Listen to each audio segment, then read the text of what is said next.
안녕하세요. 강성식 건강먹거리의 강성식입니다. 오늘은 태초 먹거리 학교 교장 이계호 박사님을 모시고 낫또와 청국장에 대해서 좀 자세히 알아보겠습니다. 교수님, 그 낫또하고 청국장하고 큰 차이가 있을 텐데요. 좀 자세히 좀 알려주십시오. 낫또하고 청국장하고 결론적으로는 거의 같은 제품이에요. 같은 모양의 발효인데 이제 발효하는 과정이나 사용하는 균주가 좀 다르다는 거예요. 이제 많은 사람들이 모르고 있는 내용 중에 하나가 우리나라가 콩의 원산지예요. 함경북도하고 만주 지역이 이제 콩의 원산지라서 거기서 이제 전 세계적으로 펼쳐 나갔는데 이렇게 오랫동안 이제 그 콩을 생산하다 보니까 콩에 대한 발효 기술이 우리나라는 굉장히 그 전통이 있죠, 그죠?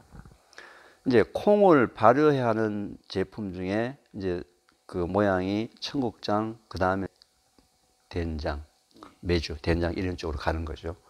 이제 청국장은 메주, 된장을 가는 그 전에 있는 거예요. 그 전에 있는 그 발효 방법인데 콩을 발효한다는 얘기는 뭐냐면 콩의 주성분이 약 거의 되게 다 단백질인데 단백질은 분자가 매우 커서 그냥 사람이 섭취하게 되면은 이게 소화가 잘 안 돼요.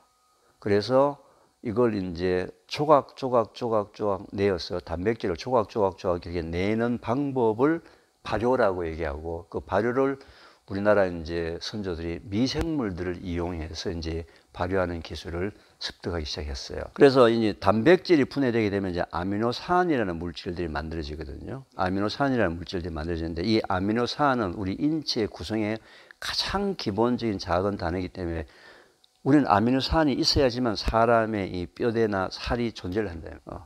그래서 이제 아미노산을 공급하는 방법으로 단백질을 먹는데 콩을 그냥 먹으면 단백질 덩어리 전체가 들어오게 되면 소화되는 흡수율이 50에서 60%밖에 안 되는데 이걸 미리 바깥에서 미생물들이 잘게 끊어서 아미노산 종류를 만들어 놓게 되면 우리 몸에 들어가서 거의 80~90% 흡수율이 높아지죠. 그 다음에 또 발효하는 과정에서 발효 부산물, 끈끈이 같은 그걸 PGA라고 얘기하는데 폴리글루타믹 애시드, 폴리글루탐산이라는 건데 그걸 가지고 우리나라 벤처기업에서 여성들 자궁암 백신도 만들 정도로 굉장히 좋은 물질들이 나오고 뼈에 가장 기본적으로 영양성분이 되는 비타민 K도 이 발효 과정에서 생성되기 때문에 부산물로 나오기 때문에 발효가 굉장히 좋다는 거예요. 근데 이제 우리 조상들이 그 콩을 발효시킬 때 찾은 방법이 바로 짚을 이용한 거예요. 깨끗한 이제 벼 집단을 가지고 이제 그 콩을 삶아 가지고 발효할 때 벼 집단을 놔 보니까 훨씬 더 발효가 잘 되더라. 그러고 난 다음부터 이제 메주 만들 때부터 콩을 이제 삶아 가지고 네모만 만들어 가지고 벼 집단을 묶어서 말리잖아요. 그죠? 말리게 되면 이제 곰팡이가 피기 시작하잖아요. 바로 이 벼 집단에는 다양한 종류의 균이 들어가 있어요. 균의 종류가 뭐 어마어마한 상상을 초월할 정도의 균이 들어가 있는데 그 중에서도 특히 바실러스 섭틸리스, 고초균이라는 그 이름을 갖고 있는 균들의 종류들, 이것도 고초균도 종류가 굉장히 많아요. 고초균이라는 그 균이 굉장히 많이 지표도 있고 땅에도 있고 공기에도 있고 가장 흔하게 있는 것이 고초균이에요. 근데 이 고초균의 특성이 뭐냐면 이 고초균은 온도가 높거나 온도가 매우 낮거나 이렇게 되면 얘가 스스로 포자를 만들어 버려요. 포자를 만들어 가지고 굉장히 단단한 껍질로 포자를 만들어서 이걸 스포 프로바이오틱이라고 얘기할 정도로 이제 포자 생균이다 이렇게 얘기할 정도로 이 생활 환경의 적응력이 굉장히 강하다는 거죠. 살아남을 생존 능력이 어마어마 강한 거죠, 그죠? 그래서 이제 콩을 삶고 난 다음에 그 고초균이 많이 포함되어 있는 짚을 가지고 넣고서 그 다음에 온도, 습도, 먹이 이 세 가지가 있으면 이제 고초균이 활동을 하는 거죠. 예. 그래서 습도는 적절한 정도의 이제 수분 함량이 있는 거고 콩을 삶았으니까 온도는 이제 따뜻하게 이제 5, 6도 정도에서 이제 시작을 하게 되죠. 그다음에 먹이는 콩이라는 먹이가 있으니까 여기 이제 고초균이 들어가서 발효를 하게 되는 거죠. 이제 발효를 하게 되는데 이제 일본 사람들은 우리나라 사람들한테 콩 발효 기술을 배웠어요. 우리나라의 삼국사기, 그 삼국사기의 내용을 보게 되면 그 당시에 여성들이 시집갈 때 가지고 가는 혼례품이 메주를 들고 갔어요. 메주. 그 당시에는 메주를 들고 갈 정도로 그때서부터 우리 조상들은 이 콩을 발효하는 기술이 대단한 거네요. 그래서 이제 우리나라 사람한테서 일본 사람이 이제 콩 발효 기술을 배워가서 일본 사람들은 한국 사람들하고 조금 다르게 조금 더 과학적으로 좀 접근하려고 해요. 이 사람들은 좀 단순하게. 이제 지폐에 있는 고초균은 가지수가 몇 가지인지 아무도 몰라요. 지역마다 다 달라요. 지역마다. 강원도 지폐에서 들어있는 고추의 종류, 가지수, 전라도, 충청도. 그래서 각 지역마다 장맛이 다르다는 이유가 바로 이 고추의 종류가 다 다른 거예요. 그래서 이제 일본 사람들은 이걸 갖고 가서 할 때 그 수없이 많은 그 고초균 종류 많은 것 중에서 상업화를 시키려고 하다 보니까 만들 때마다 맛이 다르니까 이게 이제 상업적으로 의미가 없잖아요. 네, 그래서 그 많은 고초균 중에서 몇 가지를 분리를 했어요. 몇 가지를 다 분리해 가지고 순수하게 한 가지만 싹 다 분리해서 이놈을 키워 가지고 한 가지 균을 키워 가지고 이름을 나또라고 이름을 붙여 버렸어요. 그리고 특허를 받았어요. 그 균에 대해서만. 그 한 가지 균 가지고 이제 콩을 발효시켜서 나온 것이 나또고, 우리나라 청국장은 여러 가지 균, 무슨 균인지 몰라요.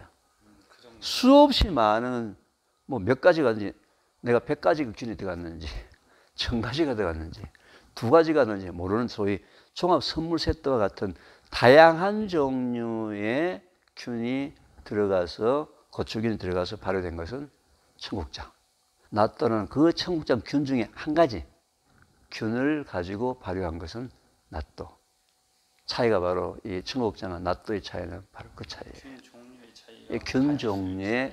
균 종류와 가지수. 나또는 한 가지 균만 들어간 거고, 청국장은 수없이 많은 균. 몇 가지가 들어갔는지 아무도 모르는 그런 상태. 그래서 이제 2가지가 좀 다르다. 그런 면에서 다르지만 궁극적으로 같은 거겠죠, 그죠? 그렇게 보시면 돼요. 이제 나또하고 청국장은 이 정도. 우리나라 청국장은 나또하고 이제 차이점에 대해서 설명할 때 얘기했지만서도 균의 종류가 매우 많아요. 근데 자기가 청국장을 만들 때 자기가 만든 청국장에 무슨 균이 있는지를 알 방법이 없어요. 알 방법이 없으니까 우리나라 청국장의 가장 큰 단점 중에 하나는 뭐냐면 이 청국장을 제품을 생산을 할 때 균일성이 없다는 거예요. 똑같은 사람이 1년 내내 만들어도 봄에 만든 거, 겨울에 만든 거 맛이 달라요. 같은 사람이 만들더라도, 같은 지역에 만들더라도. 그 다음에 이제 그렇게 되다 보니까 발효를 하게 될 때 발효 조건이 어떻게 되느냐에 따라서 청국장 맛도 다르고 균이 어떤 균이냐에 따라서 맛도 다르고 냄새도 달라요. 그래서 이제 균의 종류를 뭔가 이제 좀 일본같이 뭔가 한번 이렇게 좀 정리를 해봐야 되겠다라는 차원에서 연구를 시작했고요.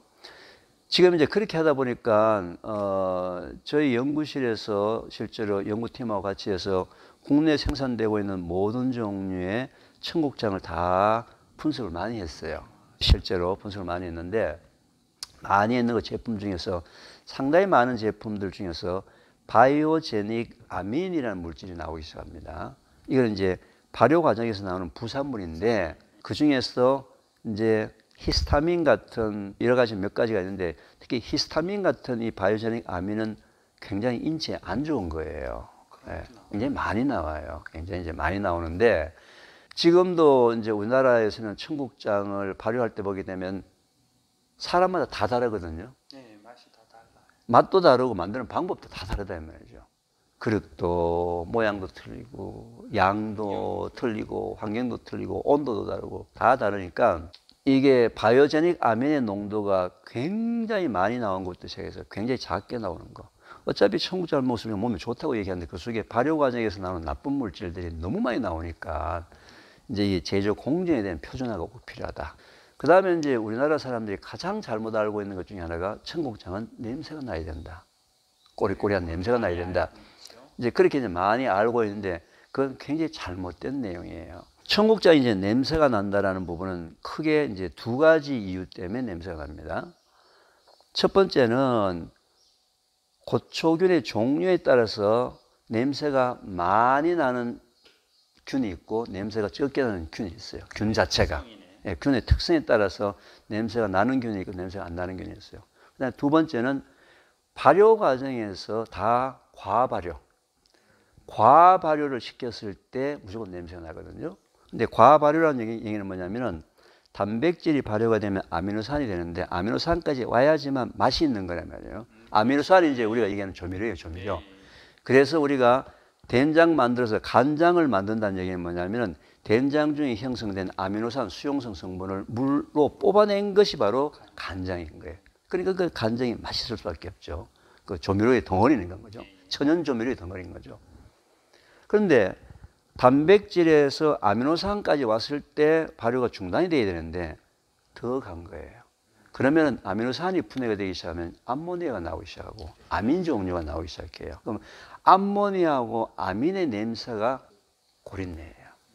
맡기 싫은 냄새. 우리 화장실 가면 나는 냄새. 그게 바로 암모니아 요소 성분에 관련된 그 암모니아 냄새거든요. 그런데 이제 암모니아가 만들어지는 부분들은 왜 과발효가 되냐면은 우리나라 사람들이 이제 그 청국장을 발효할 때 보게 되면 콩을 한 대든 두 대든 한 마리든 각자가 이제 삶아가지고 그냥 쌓아놓죠, 그죠? 쌓아놓죠, 그죠? 밑에다가 이제 그 채반 같은 거 해가지고 쌓아가지고 위에다 또 면포 덮고 그 다음에 옛날엔 그걸 구들목에다가 이렇게 아랫목에다가 갖다 놨단 말이에요. 그러면은 미생물이 필요한 온도는 35도에서 40도 사이인데 발효할 때 콩 속의 온도가 자기 마음대로예요. 컨트롤할 수 없어요. 발효 과정에서 온도가 올라가는데 저 안쪽은 40도 되는 데도 있고 바깥쪽은 뭐 35도 되는 데 있고 이걸 어떻게 온도를 컨트롤할 수 있는 방법이 없단 말이죠. 콩이 가장 중앙에는 온도가 높은데 그 속에서는 과발효가 일어나기 시작하는 거죠. 누구나가 청국장을 일정한 온도에서 하기를 원하는데 현재 실행을 할 때 할 수가 없잖아요. 그걸 어떻게 하겠어요, 그걸? 그죠? 콩을 하나씩 쭉 깔아갈 거예요. 어떻게 할 거예요, 그죠? 선봉이 들어가면 할 거예요. 그러니까 콩을 쌓아놓고 발효할 때 온도가 높아지면 안 된다는 건 다 아는데 방법이 없단 말이에요. 집에서 그걸 어떻게 하냐 말이에요. 방법이 없는데 다 알지만 그래서 속에 있는 것들은 다 과발효가 되기 시작하는 거예요.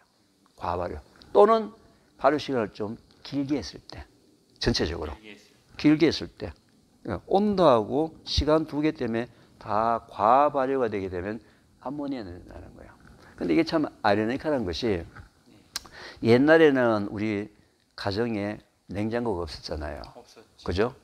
그러면 이제 어머니들 청국장을 만들고 난 다음에 어떨 때는 꼬리꼬리한 냄새나는 청국장을 만들 수도 있고 어떨 때는 냄새가 없는 청국장을 만들 수도 있겠지. 만들다 보면 여러 번 계속 만들다 보면 근데 꼬리꼬리한 그 청국장을 만들어 가지고 놔뒀을 때하고 냄새 없는 청국장을 놔뒀을 때하고 곰팡이 피는 것이 꼬리꼬리한 게 훨씬 더 오래 가는 거예요. 곰팡이 안 피는 거야. 왜? 암모니아 때문에. 암모니아가 방부제나 방부제. 방부제니까 꼬리꼬리한 걸 놔두니까 이건 뭐 5개월이고 6개월이고 그냥 놔둬도 변하질 않는 거예요. 근데 꼬리꼬리한 냄새가 안 나는 걸 놔두니까 몇 개월 지나니까 콩이 막 신내가 나고 부패가 되는 거예요. 방부제가 없으니까. 그것 때문에 이제 옛날 어르신들이 꼬리꼬리한 냄새가 나야지만 좋은 거다. 그 꼬리꼬리한 냄새 나는 것은 전부 다 아미노산에서 한 단계 더 넘어갔던 암모니아나 아민 종류가 있기 때문에 그건 우리 몸에 안 좋은 거예요. 그래서 청국장은 무조건 냄새가 나지 않아야 된다. 그런데 또 더 재밌는 것은 이제 근대에 들어와가지고 이제 요즘 근래에 들어와가지고 면역력 얘기가 자꾸 나오니까 이제 장 건강에 좋은 이 청국장이 이제 인기가 있는데 이제 이 청국장들을 젊은 친구들이 점심시간에 어디 식당에서 먹고 들어오니까 옷에 냄새가 배이니까 싫어하니까 요즘 식당에서 이제 냄새 안 나는 청국장을 많이 팔고 있어요. 근데 이제 그분들은 정확하게 청국장을 띄우는 메커니즘이나 이런 거 품질 관리를 못 하니까 아예 발효를 잘 안 하는 거예요. 적게 살짝 그냥 흉내만 내는 거지. 흉내만 살짝 내가지고 청국장이다 라고 해서 이제 하기 때문에 그것도 뭐 나쁜 것은 아닌데 청국장의 원래의 그 영양 성분을 다 이제 섭취하지 못하는 거죠. 그래서 이제 저희 연구실에서 이제 정부에다가 요청을 해서 우리나라 건국 이래로 가장 큰 연구, 5년짜리 연구를 거의 수십억의 연구비를 받아가지고 지금 6개 대학과 3개 연구소, 연구진 약 100여 명의 연구진이 지금 어마어마한 연구, 청국장에 대한 엄청난 연구를 하고 있어요. 가장 기본적인 연구를 하고 있는데 하면 할수록 참 우리 조상님들이 참 대단하다. 네, 조상님들의 지혜가 대단하다. 근데 이걸 이제 후손들이 과학적으로 발전을 못 시킨 거예요. 과학적으로, 체계적으로 발전을 못 시키고 두리뭉실하게 이렇게 놔둬가지고 낫또는 지금 이제 전 세계의 건강 푸드가 돼가지고 지금은 미국이나 유럽을 가면은 호텔에 아침 조식에 동그란데 낫또를 줘요. 근데 요즘 우리 청국장은 완전히 그냥 혐오식품이 됐어요. 예를 들면은 유럽이나 미국 호텔에 아침에 청국장 끓이면 어떻게 될까요? 난리가 나죠. 그래서 이제 우리나라가 실은 이렇게 좋은 발효 기술을 갖고 있으면서 그 뒤에 계승 발전을 체계와 과학화를 못 시켜가지고 지금 청국장이 좀 위신이 좀 굉장히 저하돼 있다. 그래서 이제 우리가 연구진을 이 연구를 통해서 우리나라 청국장의 우수성, 그 다음에 우리나라 균의 우수성. 그래서 저희 연구팀에서도 이제는 단일균을 가지고 이제 접종을 시켜서 발효를 시키거든요. 그렇게 하면 이제 정확하게 컨트롤할 수도 있고, 맛도 컨트롤할 수 있고, 발효 정도도 항상 1년 내내 컨트롤할 수 있기 때문에 지금은 이제 그 청국장의 맛이나 영양성분이나 이런 면에서는 아주 균질하게 가장 최상의 상태를 만들어내는 데까지 성공을 했어요. 네, 지금까지는. 제품도 나오고. 예, 제품도 나오고 있는데 이제 제가 이제 연구자면서 과학자다 보니까 이제 팔지를 못하고 있어요, 제대로. 네, 제대로 팔지를 못하는데, 과학자로서 이제 대한민국 건국 이래는 가장 멋진 연구를 했다, 우리 연구진들이. 예, 굉장히 보람 있는 연구를 했다. 그래서 자부심을 굉장히 갖고 있어요. 갖고 있고, 이런 연구가 이제 좀 더 계승 발전해서 좀 더 이제 응용도 좀 시키고, 이게 기능성도 좀 더 플러스를 하고, 좀 더, 이제는 이제 청구장 연구가 시작된 거예요. 내가 볼 때는. 그렇죠. 이건 이제 시작이 되어서 이제 청구장에 관심 있는 사람들이 이제 좀 더 많이 들어와서 각자 자기가 갖고 있는 또 이런 전문 지식을 넣어서 청국장이 지금부터는 좀 더 이제 더 발전될 수 있고 업그레이드 될 수 있는 그런 기회가 되었으면 좋겠다는 그런 생각으로 현재 연구를 하고 있는데, 지금까지는 연구 결과도 너무 좋고요. 그 다음에 그 청국장에 대한 임상실험 결과, 요즘 환자하고 동물 실험을 계속 하고 있는데, 그럼요. 결과가 뭐 어마어마하게 상상을 초월할 정도로 결과가 좋습니다. 건강 쪽은 주로 이제 변비, 그 다음에 면역력, 이 두 가지 부분에 대해서는 뭐 아주 탁월한 기능을 갖고 있는 것 같아요. 청국장은 끓여 먹는다라고 많이 인식을 하고 있고 실제로 그렇게 많이 먹잖아요.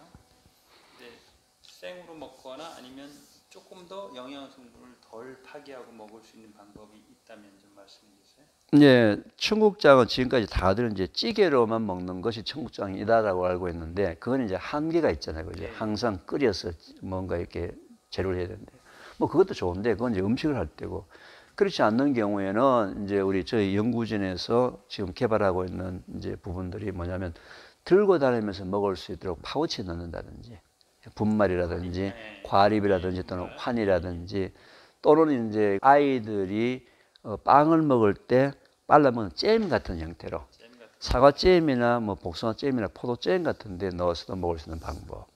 그 다음에 이제 이런 채소나 이렇게 할 때, 저 샐러드 할 때 소스에다 미리 넣어가지고 이제 같이 먹는 방법. 또는 이제 과일 가른 거라든지 뭐 이런 얼음하고 섞어 스무디 형태로 쭉 이제 음료수 같이 빨아먹는 형태, 뭐 이제 다양한 형태로 지금 현재 개발을 현재 하고 있는데, 뭐 결과는 상당히 좋은 것 같아요.